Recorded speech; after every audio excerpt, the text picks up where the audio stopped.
Maybe the most dreaded word a runner can hear is DNF, short for did not finish. The thought of dropping out after spending months training for your goal race can give a lot of runners, including myself, anxiety and stress. But maybe it doesn't have to. I'll be honest, I didn't even know what happens when you DNF until 2023 when it happened to me for the first time. But there's actually a lot of good reasons why you should be more prepared than I was. Coach Hayley joins me on today's show to explain how embracing the DNF has actually helped her to perform better in races, by removing some of the fear and worry of dropping out. Over the next 50-ish minutes, we'll talk about why runners are so fearful of DNFing a race, as well as when to consider DNFing, and how to bounce back if you make that call. So let's get into it.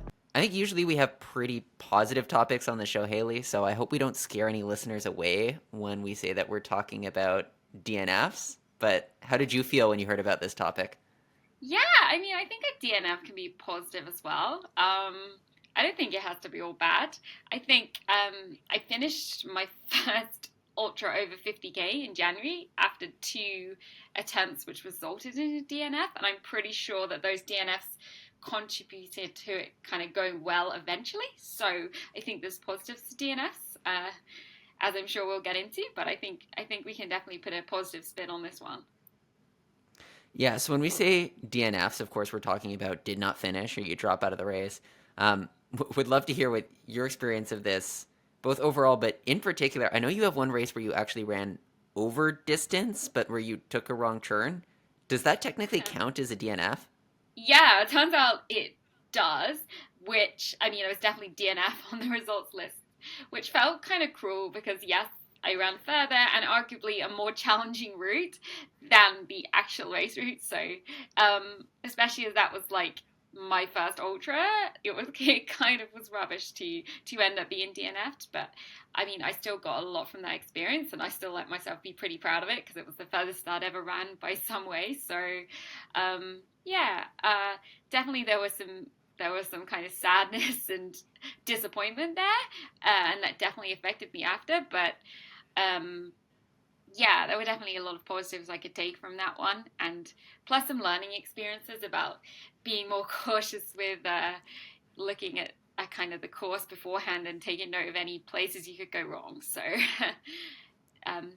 some positives, but also kind of a sad experience that did affect me for a while after. So Shoot, I'm sorry to hear about it. You know, in my mind, you get full credit for that if you're running over distance. I think it counts.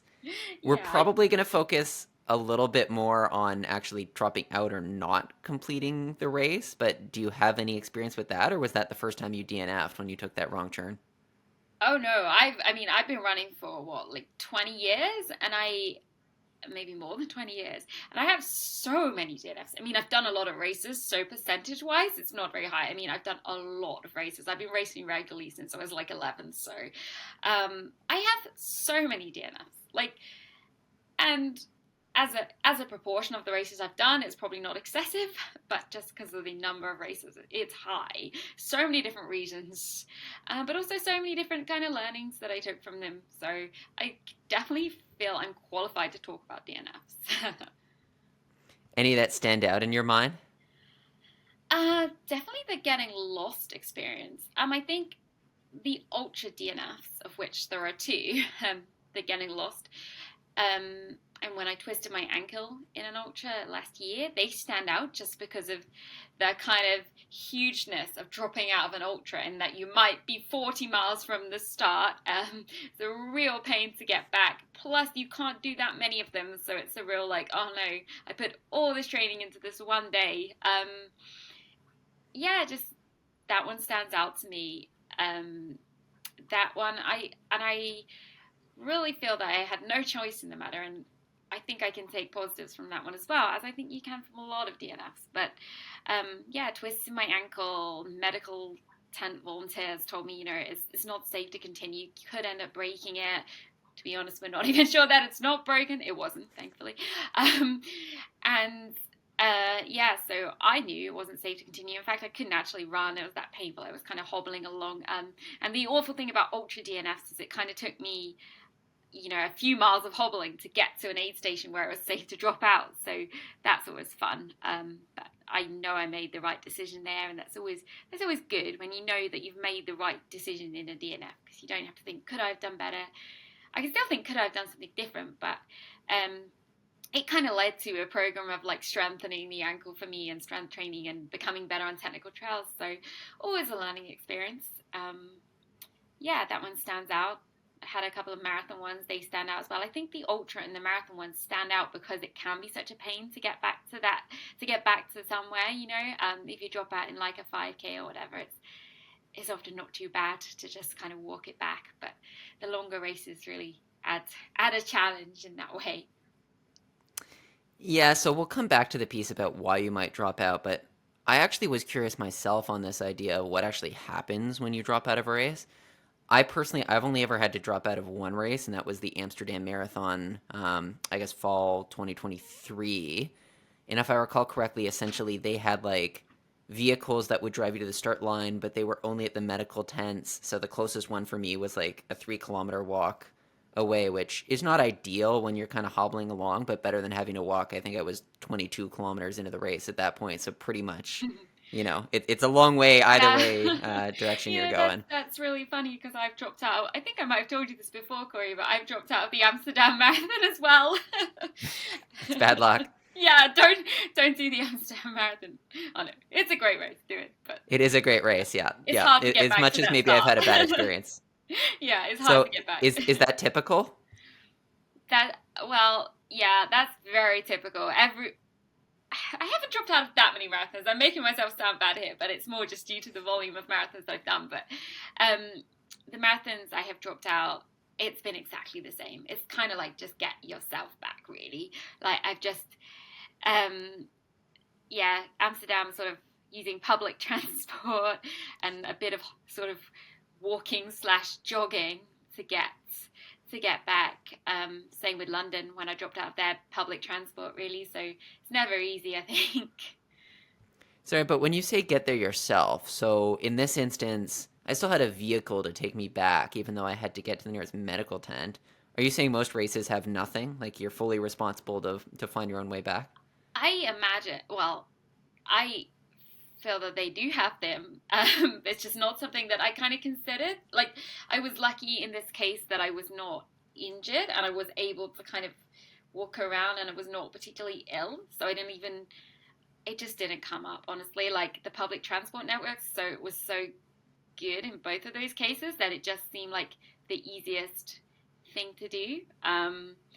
But yeah, I think they probably have to have some kind of vehicle. And in the ultra that I did, that was the case in the ultra that I did. However, the vehicle just dropped me off at a bus stop and then I had to wait for a bus. But I believe that it was like an official kind of race bus. But it was not a fun experience for sure. So, I guess I've used like a combination of ways to get back, whether it's relying on the race and its own organization or just taking public transport myself. I guess it depends what state you're in when you DNF as to what's the most appropriate option you're in. You don't want to, if it's a medical thing, there's obviously going to be some kind of precautions and safety that the race is taking to make sure you're safe. It's more when you DNF, but you're still kind of well and you're still able to kind of get yourself back, that is kind of a different story, I guess. Yeah, and I don't want to spend too much time on exactly what happens because I know today I really want to talk more about sort of what goes into the decision to DNF and also what to do afterwards. But again, I want to paint a picture because this is something, even as somebody who's been running for years, I'm not fully briefed on exactly how to manage getting to the start. And again, I was lucky enough that it's only happened to me once, but for me in that marathon, and I think a lot of marathoners are in the same boat, I wasn't carrying my keys, I wasn't carrying my wallet, I wasn't carrying my phone.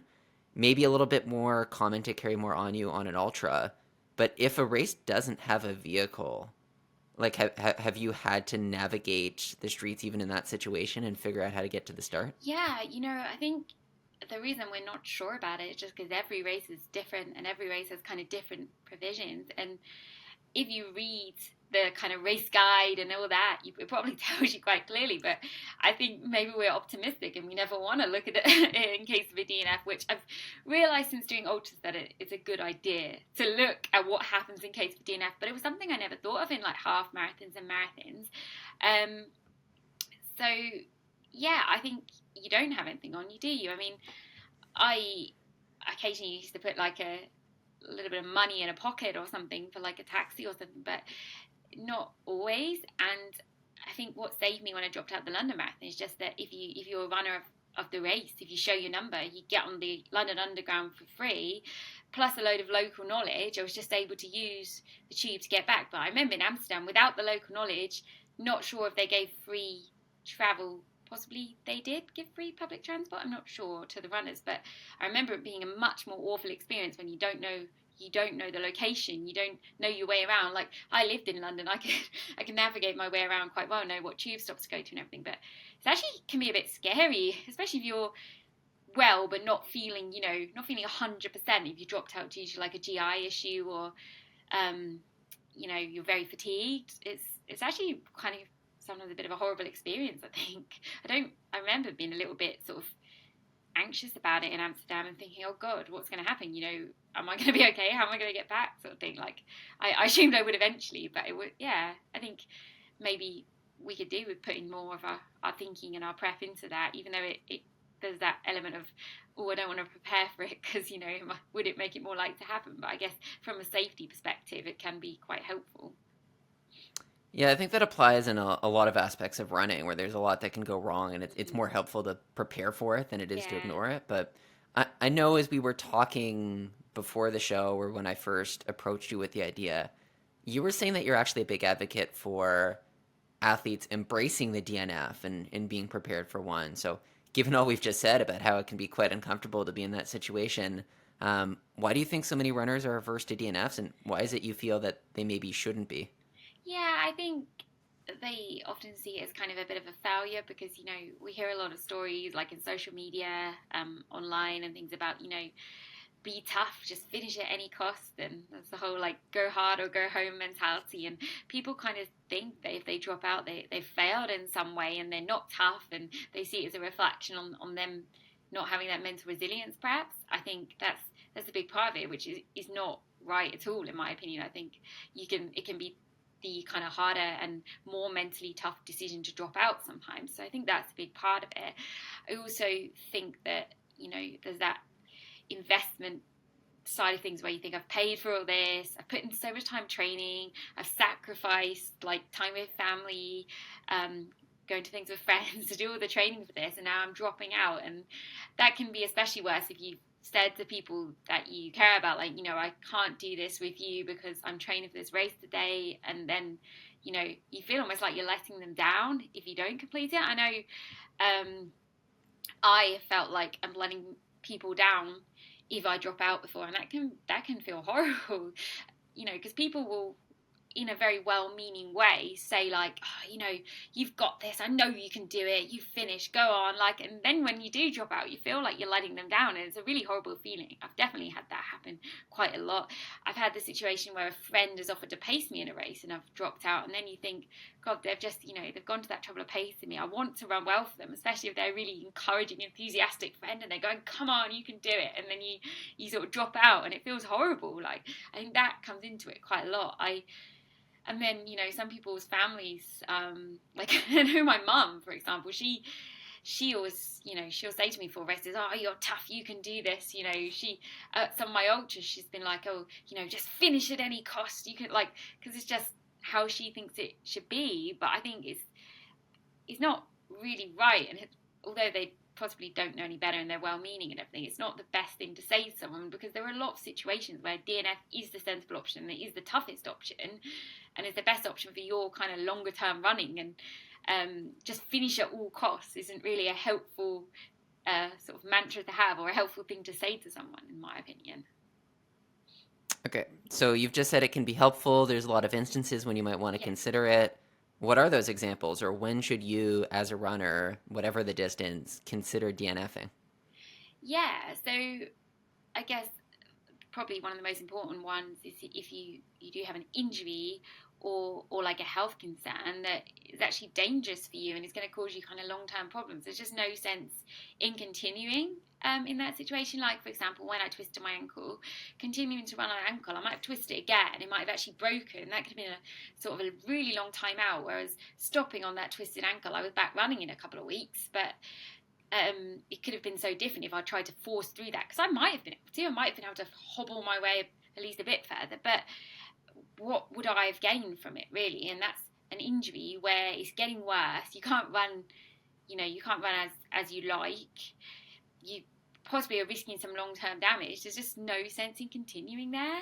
And as much as you might want to, and you might think, oh, I really want to tough this out, I can take this pain. There's just no sense in it, really, because you're going to want to do other races in future. And if you hurt yourself and you end up having to have months out, it's not conducive to your long-term running. Same with, like, if you're racing when you're ill, it's dangerous, quite frankly, in a lot of situations. Like, if you're actually properly ill and you're racing, like, perhaps you don't realise quite how ill you are, and then you start to feel worse when you're running. And that might be like a pre-existing illness, or it might be an illness like you've got heat stroke, or something that came up during the race. And I just think there's no sense in continuing that situation, actually putting yourself at risk. And sometimes it's hard to know if you are in that situation. It was helpful for me when I hurt my ankle to have those medical tent volunteers say, look, we don't want you to continue running, because it's hard when it's all on you sometimes, because you can kind of kid yourself a bit sometimes, like, it's just a little sprain, I can keep going, or I'm not feeling that bad really. But I think if someone who's in like a medical position within the race says to you, you should not be continuing, then like take their advice. They're there to look after you, and they probably are a better judge of your current state than you are at that point in a race, especially if you're quite far into the race. So I think that's really important. So those kind of injury, illness, health ones, they're really big ones. And, there's not really any grey areas there. If you're risking any kind of long-term damage or any sort of long-term damage, you should definitely be stopping. It's not worth it for one race. There's ones that are a bit more difficult. Like, one reason people might DNF is if they set out with like a goal in mind, like a BQ or qualifying for like a London good race time or something, and they know like kind of halfway that it's just not happening today for some reason, and maybe it's just not their day, or they've messed something up, like, I know, not fueled properly early on, didn't get a good night's sleep, something like that. That can be a reason to stop, because if you stop then before you've pushed too far, you might be able to have another go in a couple of weeks and try again in a different marathon. So I think there might not be anything wrong with you. You might be able to continue to the end, but I think something like that can be a really valid reason. Obviously, it will depend on like your personal situation, how much you've invested in that race. But something like, for example, I've done like local half marathons to try and get like a championship time to get me into the London Marathon.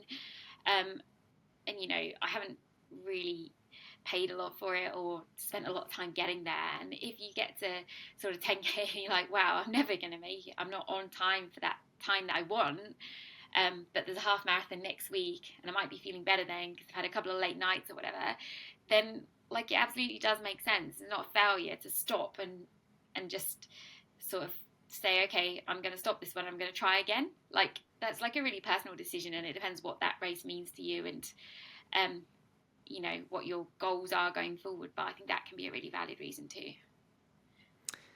And I think there's a bit of a difference between a DNF, like dropping out of the race, as we're talking about, and a DNS, did not start, so when we actually don't toe the line. So maybe let's put aside stuff coming up during the race. But if you're going in, say you have a bit of a cold, or you maybe have some niggles or a more minor injury, how do you draw that decision, either as an athlete yourself or if you're coaching an athlete in that position, on whether to even toe the line, or maybe if you do toe the line, on how to prepare yourself for a situation where you might want to DNF? Yeah, that one's so tough because honestly, it's so hard to know. And I think my recent ultra that I did finish and was so proud of, because, I really thought that I wasn't going to, and I'd had 2 DNFs leading up to it. I was so nearly a DNS, like so nearly. And I think that that could have gone so differently, and yet I chose to just have a go. And we might talk about this later, but I actually prepared to DNF in that case, so to make it a bit less scary for myself, so I could just give it a go but not really risk anything. But actually that might have even contributed to going well in the end, I guess. But what happened in that situation was I actually fell over 2 days before, like quite badly, like completely kind of wiped out on the trail and bruised my entire like left side. And I actually found it very hard to take a deep breath, and I thought, this is not a good situation to be in to run, like this, you know. But in that situation I was like, well, it's probably not going to make it worse, you know. It might, to be honest, I was on the verge of not starting that one, but I did start it, and then in the race I actually hardly felt it, and obviously didn't kind of hurt it going forward. So that was not a DNS, and it could easily have been. So I appreciate it's actually a really hard decision to make, because there's other times where I've DNF'd and I actually wished I'd just DNS'd, because sometimes a DNS hurts a little bit less than a DNF, I think.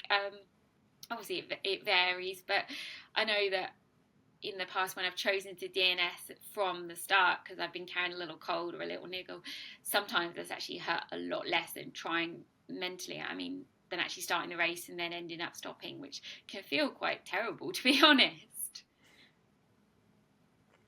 So in summary, leave it up to a coach and outsource the decision, or how do you make that call? I think it's really hard. Like, a coach can be super helpful in that situation. Definitely someone who's kind of outside of the situation.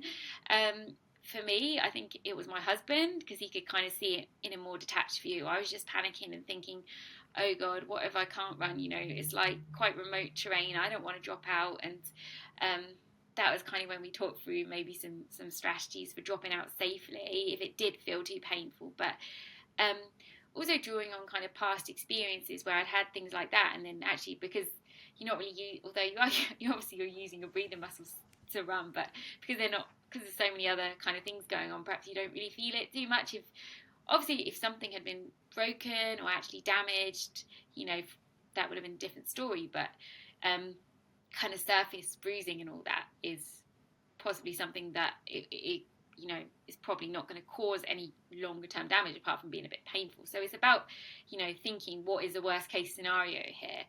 I think it's really helpful to have someone to help you with those situations, because they can be really hard, and you can feel like you're really letting people down when you DNS as well. Like, I'm not going to lie, one of the reasons I ended up starting the ultra was a little bit because you know, some people were saying to me, oh, just give it a go. And I thought, well, I can't let these people down, and we've already travelled here. I might as well just do, you know, a few miles. And yeah, it's really, that's a tough one as well. I think if there is a way to give it a go safely and you're not risking any damage of any sort, that might be a good option as well. Yeah, and I think you draw that line of, are you going to do any damage? And of course, that's not always an easy thing to assess. But that assessment seems to look a little bit different for the amateur athlete versus the pros. I noticed that there's always pros at every race who don't even show up to the start line. And then from what I can tell, I don't have any stats to back this up, but it seems like the percentage who drop out is much higher. I've seen races where it's as much as like 50% of the pro field will drop out. And obviously these are incredibly talented athletes who are more than capable of finishing. So why do you think it is that calculation looks a little bit different at the elite end? Yeah, I think there's many reasons for that, really. But I think obviously because it's their job, they are taking that kind of, that attitude of, if they're not going to hit their goal that day, it's probably best to drop out and try again when they're feeling okay. I think perhaps because it's their job, they might also take some more risks. They might have people to tell them that it's okay to take that risk. So they might have a physio say to them, look, this might hurt, but you're not going to do any damage. So therefore they give it a go, and it does hurt, and they have to drop out. I think another part of it is just that they might get paid to start the race. So they get that money even if they DNF. I think that might be a big part of it in a lot of cases. I know I've had a friend tell me that before. So yeah, which is fair enough. It's their job. They need to make a living. There's no shame in that. Like, so yeah, many reasons. Like, And as well, I guess they've put so much into it that they think even if they're not great, they're not feeling great, they've got something that hurts, they think like we need to give this a go. It might be their last chance to qualify for something, and qualifying for that thing might be like huge for them as their job, and the rewards are kind of bigger, so to speak. Yeah, the financial incentive piece is interesting. I think a lot of people don't know that these athletes, there's prize money for winning or placing, but Mm-hmm. the best athletes and at the largest races, there's often appearance fees too. Definitely. And sometimes they're even contingent on where you get in the race. For example, I ran Valencia this past December, and I know Bekele, who was one of the favorites, was up near the front pack, and it was exactly at the 30K mark. He suddenly walked off, and I have a feeling that that probably had something to do with those appearance fees. Yeah, most likely. Yeah. Yeah, so let's say runners have made that decision for one reason or another to drop out of the race. I think that still often leaves you in an interesting position. Like it can be very tough psychologically to bounce back from that, and oftentimes it's tied, as you mentioned, to some type of sickness or illness or injury. So I guess both from a psychological standpoint, but then also physically as well. What do you think your next steps are after you've made that decision in a race? Yeah, I mean, once you've got yourself back safely and you've kind of addressed what you can address in terms of how you're feeling and what's wrong with you, I think it's really important to let yourself be really sad about it, like, which can be hard because you can be with all these people who are celebrating finishing or whatever, or like people who don't say the right things. But it is important to be kind of sad about it because we put in so much work and it means so much to us. That's why we do it, and it can feel awful DNFing. Like it can feel truly terrible. Like it's just not a nice feeling. I don't even know what it compares to really. Like it's just, yeah, it's a really horrible feeling. You feel like you're letting people down, and people and maybe if someone's helped you out in the training or helped you by even like even something like looking after your kids so you can raise or something, people have helped you and you've dropped out. I think that's really hard, so definitely give yourself time to be sad about it, like, but set a time limit on it because I think you don't want to be wallowing in your misery for weeks. Like I always give myself like a certain amount of time to be really sad and grumpy, and then kind of a time when I need to pull myself out of it, and then once I've done that, like, and my head's a bit clearer and it's not so emotional, I tend to like analyze what went wrong and see if it could be prevented. And often you can get some really good takeaways, like, from my getting lost experience. I definitely take a lot more care to look at where I need to go and any points that could be confusing. And I recce'd the whole course for my most recent ultra just because I was so scared of getting lost. I think it helped. Then for my ankle twist experience, I like put in a really good kind of program of strengthening and stability for my ankles, which is just helping me generally, I think. So you can often get a lot of good kind of learning points from a DNF, and so it is important to do that analysis. Yeah, just trying to think of any other really good learning experiences I've got. Obviously sometimes it's just a bit rubbish and something happened and you can't perhaps learn too much from it. But I think in a lot of cases there's something to be learned. I've had like GI issues causing me to drop out before, and that's led to more GI training, trying new things that don't cause problems for me, using more stuff in training than I'm going to use on race day. Like all the good advice that you should take when you're doing that kind of thing, but you don't always. So take away those learning experiences, analyze, and make some points that you can build on next time, that you can maybe implement into your training or into your like race prep strategy. And it might not even be something that you can incorporate. It might be something like, okay, I actually didn't like this and I don't want to do that kind of race again. Like when I dropped out of my last road marathon, what I took from that was actually I'm just not enjoying road marathons anymore. I need to take, like, it's actually like soul destroying for me now. Like I don't want to do this for now. Like I want to try something else, and that's a good learning thing too.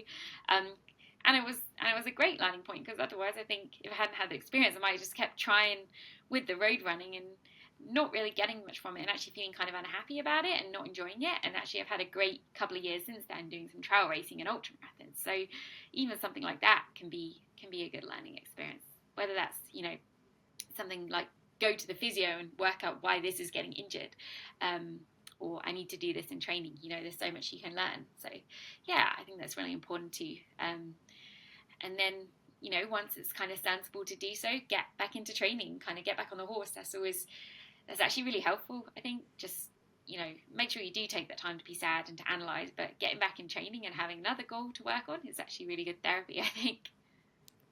Yeah, this almost sounds like a breakup as you're describing it, where there's like kind of a sad period or a morning, and then you Yeah. move on and get back to it. You know, when I was trying to think of something that's most similar to the feeling of a DNF, maybe that feels a bit like it, you know. Maybe on a kind of, it's maybe not, doesn't have such serious repercussions, but that feeling is just a little taste of that breakup feeling, maybe. So maybe I won't judge, as I know you're happily married at the moment, but without drawing too many parallels to a breakup, how long is the mourning period before you get back to training and racing? I guess it depends on the partner that you broke up from. So Let's call that partner a marathon. Yeah. So yeah, that really depends on why you dropped out, really. Obviously, if you have an injury or an illness, you need to get that sorted before you think about going back into training and you think about your next race. You don't want to just be carrying that injury and you need to fix that, whatever was causing that pain and that problem. You need to get that sorted, and you don't want to, just because you're feeling disappointed, it's not a reason to start training with an injury or when you're not well. So I think those kind of things, if you dropped out because of a medical concern, those kind of things will guide your recovery and how long you take off. It's very different if you dropped out because you weren't going to meet your goal. You know, you've probably made like a calculated decision there that you're only going to run as far as that you can recover in a few days and get training again. So, you know, or if it was just a GI issue that made itself known kind of early on, something like that, you might be able to get back into training pretty quickly. I think one point is when you drop out because you're not hitting your goal time, and the reason is that you just feel awful. And you're not running well, and you just feel kind of, you know, you're just not feeling yourself when you're running. I think that's when it's very, because I'm talking about this particular situation because it's something that's happened to me in the past. I've learned a lot from it. It's very easy when you've not performed as you hoped to kind of want to get back into training and do another race quite quickly. But often, even if you think it was just a bad day, if you've had a string of bad days, and you haven't been feeling yourself in training, it could be indicative of something more like underfueling or overtraining syndrome. And I know that has happened to me in the past, and I've had bad races where I've actually dropped out because I've been so far off what I wanted, and I just kept trying to get back into training, get to the next one, and just had that same repeated experience. And actually, that was prior to me kind of learning more about coaching and getting more into that, when I didn't perhaps know about these kind of things like overtraining. And yeah, it's really easy to just keep pushing and getting the same result, and that was a kind of a string of DNFs there, and it probably would have been better to kind of look into why the poor performance was happening early. So that's something to look out for, because it's easy to write that off as a bad day, but when it's happening multiple times, it's time to like investigate that as a medical concern as well, like whether that's getting blood tests or speaking to your doctor. That's very important to consider, I think. And if there is no injury or long-term harm, I think to me there's kind of two general approaches you can take. There is where you get right back to it and you're essentially plotting your next race, versus sort of hitting the reset button and maybe, you know, if you're in the fall, you think towards the spring, or if you're in the spring, you think towards the fall. Mm-hmm. Do you typically edge your athletes towards one or the other, or is it really situational? Yeah, it's really situational, and like depends on the feelings you get from kind of talking to them, because there's so many things to consider, like that reason for the dropping out, and like, you know, if they're looking to hit a goal and there was a specific reason why, despite being in the shape to hit that goal, they didn't hit it, but you think perhaps with some tweaks, or maybe just on a different day where they perhaps weren't carrying a slight cold or whatever, they could do it, and that's maybe a time to have another go quite quickly. Whereas if it is something more like that overtraining, or perhaps a injury that's bugged them for some time, I think then you really need to think about resetting and just really, you know, fixing things and starting again. The other thing is it really depends on their motivation. Like you can get a sense from talking to them how they're feeling about going again quite soon. Sometimes people, and they might not recognize it themselves, they just need a rest. Like they just need a mental rest from racing. And actually, the best thing to do would be to take a bit of time and just go for like, you know, go for a few months with a different goal before going for that goal again. If someone's tried to go for the same goal maybe several times and just not hit it, and they're kind of saying, oh, but I want to go again, but you think perhaps actually they're not hitting it now because they're just mentally exhausted, and you know, they need a bit of a break, a longer break, then that's time to just kind of reset and pause for a bit, I think. So it really is quite situational and depends on the athlete and how they're feeling, and the reason for that DNF. Mm-hmm. Mm-hmm. And so if you are going back for another race, obviously there's still some structural damage you've done from running a certain proportion of the race, whether that's a quarter or a half or three quarters. So say I've dropped out at the halfway Yeah. mark of a marathon, had a bit of a cold. I really want to target another race this season. Maybe I'm trying to BQ or just set a PR. What do my next few days or even my next couple weeks Yeah. look like in terms of like getting ready for that next race? Yeah.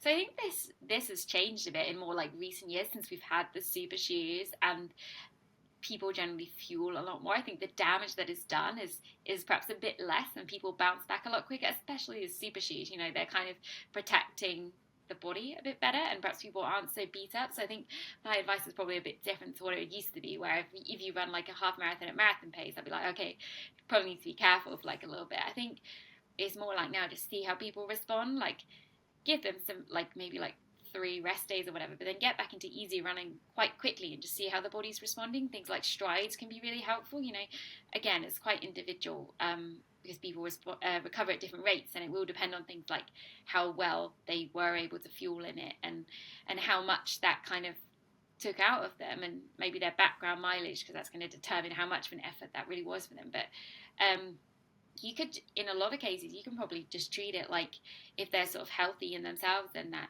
in general, you can just treat it like it was a really big workout. You know, you can kind of, as long as they're paying attention to the refueling, and they're not in any states of kind of like depletion or anything, and they're getting all those calories back in quite quickly. Yeah, I think you can treat it like a really big workout. But then you look out for warning signs when you're getting back into it. You know, like if there is persistent soreness or like fatigue, then it's probably going to take a bit longer to recover. Yeah, I think one of the terms that my coaches used between races, if they're sort of both goal races or both all out, is the reverse taper. So the Yeah. same way you might sort of Mm-hmm. edge down your training as you get closer to the race. It's like you start much lower training to give your body a rest, but you sort of gradually ramp it back up. Yeah, absolutely. I'm a fan of the reverse taper.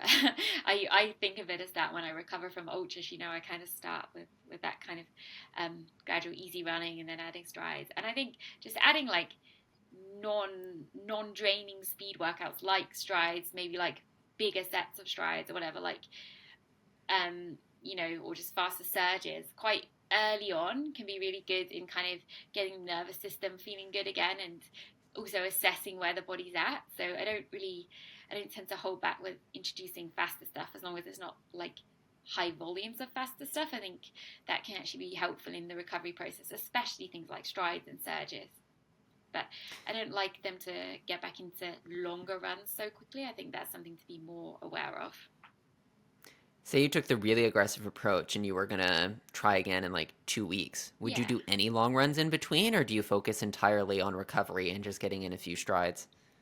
I think I would be wary of long runs and be more like, it depends on the context of like how far they ran and what they did, because that's kind of acting as a long run, and the race that they're preparing for. But really, I think you want to be careful with long runs and focus more on easy running, but still activating that speed element. So getting in the strides, maybe some short race pace workouts, but pretty short. So like you might want to do it if you're doing a marathon. You might want to get back to doing like high, lower volume workouts with some marathon pace, just to, you know, recalibrate your body to that kind of effort level. Um, but long runs, I think I'd be pretty careful with those. Yeah, yeah, I think that's my experience, and I guess it depends on the period of time too. I think Yeah. 2 weeks without a long run probably isn't going to impact you so much. Mm-hmm. It really takes 2 weeks to even Yeah. start losing Mm-hmm. fitness. But I find if I go, once you get close to a month, it starts to feel like it's a little off if you get into the race without having done any long runs. Yeah, it can definitely, and like mentally as well. I think it can play on your mind if you know you've been a while since that long run. But I think that depends on the athlete as well, because Hmm. um, some athletes it's not such an issue.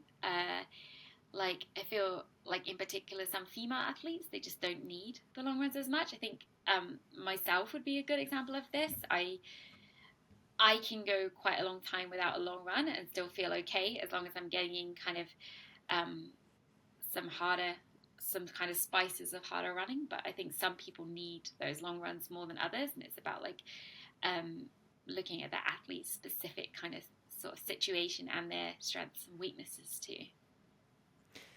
Do you consider that a physiological difference, or is it more a psychological difference when you say that women might be, you know, better able to perform without long runs?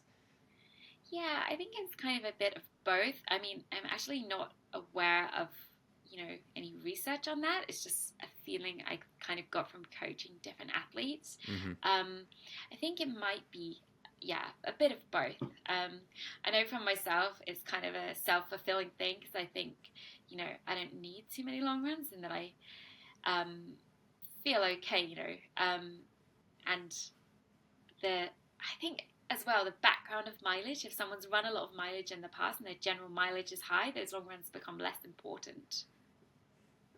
Yeah, yeah, I've certainly found that. It's like if you have weeks and weeks of training behind you, you can sometimes get by without those long runs. But, if you've had a condensed training cycle or you've had to take other time off for sickness and stuff like that, I think that becomes a little bit more key if you are trying to hit a performance goal. Yeah, definitely. Like, I think those longer runs are more important for lower mileage athletes as well. I think my background of 20 years of running is one of the reasons why I don't need to reinforce those long runs as much. Very cool. So we talked earlier in the show about why you might consider DNFing. You might be forced to for various reasons. Um, but you talked about how there can actually be benefits to it, and you can actually come out stronger if you DNF. Can you expand a little bit more on that, and what are some of the other reasons why you maybe want to prepare for and even consider DNFing in a race? Yeah, I think in terms of coming out stronger for me, it was just a sense of knowing that if I DNF'd, it would still be okay and like it wouldn't define me as a runner and I'd get back to it. I think that helped. And then just the learnings that I took away from the DNFs were really helpful. I think I almost had to go through those to have some okay performances.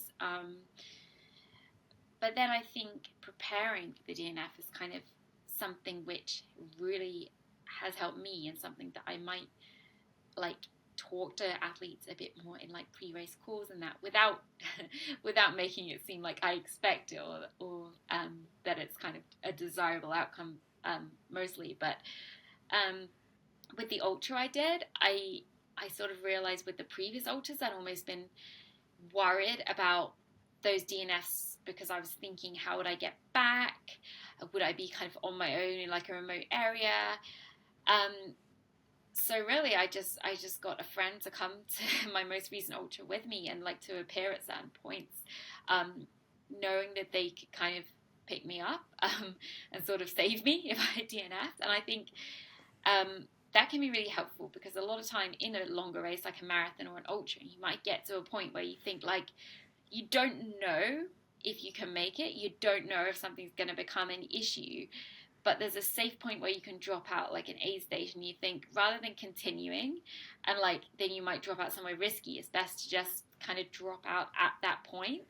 And there are probably points in that ultra that I did recently where I might have took the decision to drop out because something has started hurting. Because I think in ultras you can go through cycles where stuff hurts for a bit and then it doesn't hurt and then it hurts again, um, or different stuff hurts. And if you think from a safety perspective you've got to drop out of that aid station or whatever, then you might not take that chance of it kind of easing off or you feeling better. But by knowing I had someone who was going to show up more frequently, it just allowed me to take a few more risks that then everything turned out to be okay, because I could like take risks safely, perhaps. And obviously it's not possible for everyone, but like I think sometimes having a bit of a support crew, if you can rope in a friend or a family member, can be helpful to just allow you to like relax a little bit and you know, not feel that you have to make that decision right now because you're at a safe point to make that decision.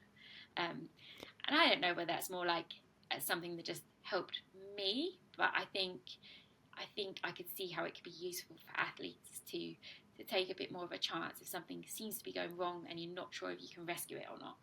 Obviously, not when it's a health concern or a true injury concern, but sometimes you do get things where you think, is this going to ease off? Am I going to feel better? And just allows you to take that chance with those things.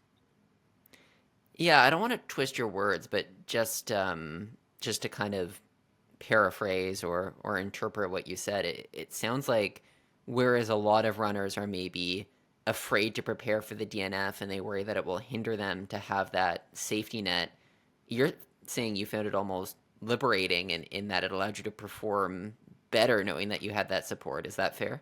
Yeah, definitely. I think it allowed me to feel a bit more relaxed and a bit less scared about it because I was feeling quite intimidated by the distance and the terrain of that one. And yeah, it just allowed me to relax a bit, to think that, you know, it'd be okay, whatever. And I'm definitely going to do the same for my May Ultra, which is even a bit longer, so a bit more terrible terrain. So just having that, I think it's just going to allow me to feel a bit more relaxed about it. And sometimes, you know, when you panic, that kind of sends you down a spiral of I know I've had it in an ultra. I sort of started panicking and thought like, you know, oh my God, do I need to drop out? Because what if I start to feel worse? Then I'm kind of out here on my own, feeling terrible. But having that reassurance kind of stops you panicking, and then you can, you know, your systems can kind of come back to normal and you can feel a bit better again. So Yeah, so you have a lot more experience with this than I do, but I definitely want to start adopting that mindset because I think to me that seems hugely positive if you can view it as almost like permission to go all out and push your limits knowing that you can drop out. But from yourself, you're maybe, I don't know if you define yourself as pro, but certainly a very fast runner with a lot of experience dropping out of races. For anyone listening who, you know, has races coming up or might have just dropped out of a race or has experience in the past, do you have any other words of wisdom or pieces of advice rather? yeah, I guess one of the main things I want to kind of get across is that sort of feeling that a DNF isn't a failure. It doesn't have to be thought of as a failure, and it doesn't define you as a person or a runner. And it's something that most people experience at some point. And I think if you know, it can also be seen as a sign that you're exploring your limits and you're taking risk. If you're never DNFing, perhaps you're not really doing things that take you outside of your comfort zone anyway. So I think always think of that DNF as, wow, I tried to do something brave, like it didn't pay off. Like I tried to tell myself that after I dropped out of one of my ultras last year. I thought, like, I really tried to run that 70 miles or whatever, and I think, you know, that was quite brave of me to try, because when I used to just do marathons all the time, which are scary in different ways, I probably wouldn't have even considered that I would dare to enter something like a 70 miles. So the fact that I was DNFing, you know, I was actually putting myself out there and exploring the limits of that comfort zone, and I think that's actually something to be celebrated as well. So I think that's important to remember, that if you're DNFing, you're putting yourself out there, and that's like something to celebrate. So take that positive away and don't feel this reflection that you don't have that mental toughness or that you're not resilient, because to be honest, the people who push through the pain of an injury are not necessarily the tough ones, because taking the tough decision would be to drop out and save themselves from harm. So don't think that DNF has to be a bad negative thing is the main thing I think that we want to say today. Yeah, I think that's a huge positive. Like I'll say, again, turning our attention to the elites, seeing Bekele drop out at 30K doesn't mean that he wasn't an incredible athlete who's run under, you know, 202 many times in the marathon. I think that to me seems what the elite side of the sport has done, is really embrace the DNF and view it as kind of just an essential part of the sport when you're pushing your limits. And I think it's all for the better if other amateur athletes that are trying to achieve their personal best can do the same. Definitely, it's part of running and it's part of pushing yourself. And yeah. Love it. Cool. Well, I'm going to strive to do that. Definitely, pushing myself as a runner and also as a person and to push those limits. And I appreciate it. I think maybe this conversation started a little on the negative side and why DNFs can be scary, but I like that we're ending on a positive note and that it can actually be sort of very, very liberating and almost a growth moment to be embracing the DNF. Yeah, absolutely. I think one thing I'm going to do is say that I am going to DNF in future races because I want to try some more things that I'm scared of, and that's probably going to result in some DNFs. But like I'm okay with that, and that's because I'm going to try some scary stuff and some stuff that is exciting, but also frightening. So yeah, don't fear the DNF. Amazing. I love it. I think that's the perfect note to end on. Don't fear the DNF. Hayley, thanks for joining me. Thanks for having me on. Absolutely. My pleasure. Bye.